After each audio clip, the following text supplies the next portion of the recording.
right?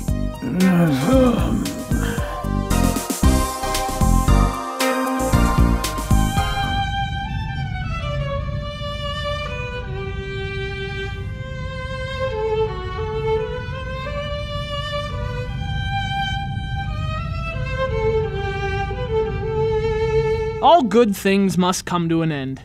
You know, I've always had a problem with that phrase. Because it's not just good things, it's all things. Even the bad things. The boring things. So this thing was gonna end no matter how you slice it. It's The Raven! Legacy of a Master Thief. Chapter 3. A Murder of Ravens.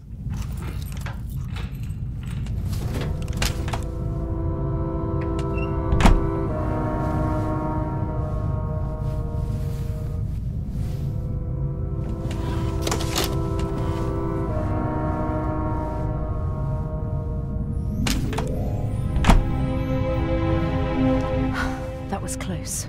So, if you missed it, we've already reviewed the game's first 2 chapters. The first, The Eye of the Sphinx, and the second, Ancestry of Lies. On the plus side, each of those subtitles could be a song from a different metal band. Eye of the Sphinx? I'm actually surprised that's not already a Nile song. And Murder of Ravens? Sounds like old Catatonia to me, only, Catatonia actually got better as they went on. Raven hasn't gotten very much better. Now, to be fair, I guess that's not entirely true. It has gotten better, to the extent that things happening is all it takes to make something better. The first chapter was incredibly uneventful, but things picked up in Chapter 2. Now at the conclusion, things are out of control by the Ravens standards. Plenty of awesome plot twists and surprises, and that's great. Problem, as it always has been, is just about everything else. You see, no matter how good your story could be, if you don't tell it well, it's only potential, right? For me, that pretty much sums up The Raven. It's a classically styled murder mystery with lots of intrigue and that whodunit suspense, but most of the characters are forgettable, and the dialogue is painfully long and boring. So it's weird. It's like, even though there's cool stuff happening, I never got into it. It has as much dialogue as an Aaron Sorkin script, but with a fraction of the skill and a lot less Bradley Whitford. It's like The Rest Wing, because you just fall asleep. Well, fortunately, you will be guessing the thief's identity right to the end. That is, if you can deal with the clunkiness. Raven's been a mess to play from Chapter 1. You move way too slow, you get stuck on things, even simple actions like turning around or changing directions. It's a real shame how clunky the gameplay is, because the game does other things right. The animations are nice, the locations look good, there's a puppy. People fucking love puppies.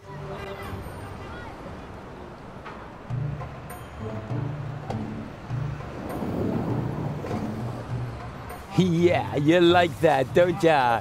Unfortunately, it's not all talk. The game does have puzzles, lots of locks with weird combinations especially, as well as the broader logic puzzles, where it's like, oh, I need to get inside the museum, but the guard says only certain people are allowed in. What do I do? And you have to perform a series of actions that leads to you getting in, stuff like that. And those are usually fun. That is, when the game cooperates. Those gameplay hindrances get in the way sometimes. Not to mention some technical bugs. This game froze on us more than once. What's that? A small leather strap. Aha. The Raven comes to a fitting conclusion with Chapter 3, which is to say, it's not a bad game per se, but for me it was a little too boring to be worthwhile. If you really like games that focus on story, and you don't mind really slow games, you might find something to like here. It's a classically styled, old-school point-and-click adventure with an occasionally interesting story, and some good music, and some beautiful environments. Just keep in mind there's also some clunky gameplay, and some bugs, and some talking.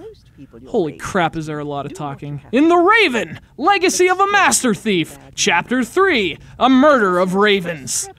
That's 13 words in that title. Yes, who wants to be an accomplice? What are you doing? Come here, you...